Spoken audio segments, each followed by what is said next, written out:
Hi, my name is Carson Cook, and this is my final presentation for the Online Perspectives course. Enjoy.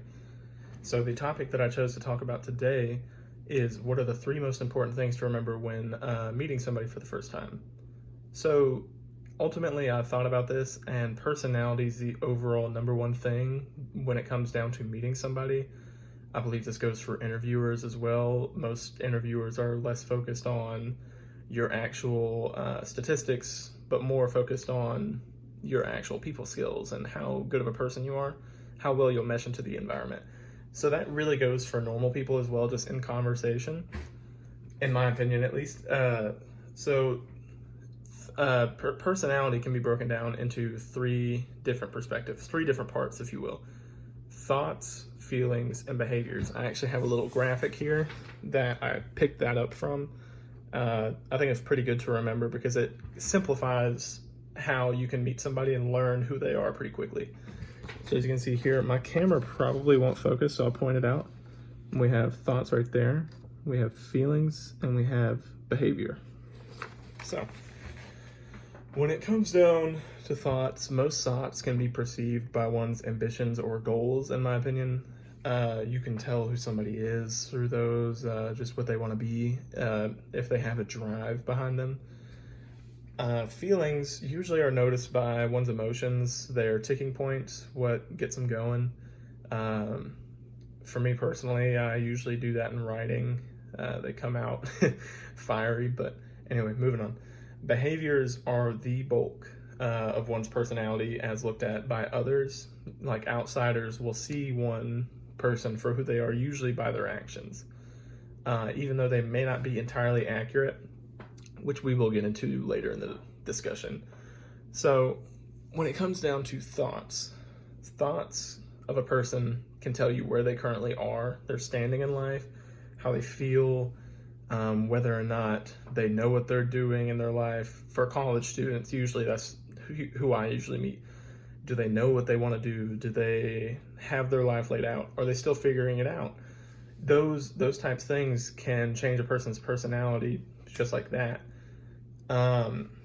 Thoughts, the most important thing to remember about thoughts, they show you the future that one has laid out for themselves, whether it be they don't have life figured out or they do. You can usually tell where someone is headed based on what they think of themselves. So, going on to feelings now. A person's feelings tell you how people react and how they handle pressure, under pressure at least. They tell you how far boundaries are in conversation, which is usually something that you want to pick up on pretty quick with strangers. You want to learn, okay, well, where is a point that I can't go if I want to be friends with this person, where some things that I can't talk about around this person, because I want them to feel comfortable, I want them to feel wanted, I guess, at home, comfortable. So feelings teach you, of course, the level of comfort to remain around that person. And usually, it's just how you go about it.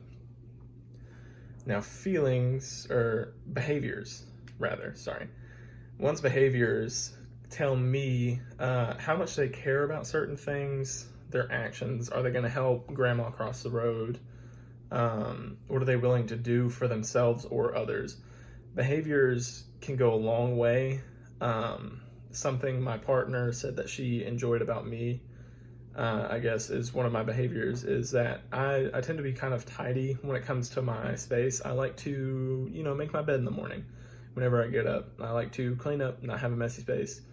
It makes my life feel easier, and because of that, it makes her life feel easier. It's just one of the things that are nice, and you pick that up on people, whether they have a messy lifestyle, they have a clean lifestyle. Not to say messy is bad, but anyway. So ultimately, behaviors can be excusable, as I was talking about earlier. Like not everybody can be judged off of their past behaviors or what they've done, because most behaviors are done under the influence of emotion. So we primarily do remember somebody for their behaviors ultimately, though, which is unfortunate, but it's human nature. It's mostly something that we can't help. These three items tend to mold our understandings of others and what I believe to be the most important parts to remembering others the first time I meet them. Anyway, that was the end of my discussion today. I hope you have a great day, and thank you for listening. Bye.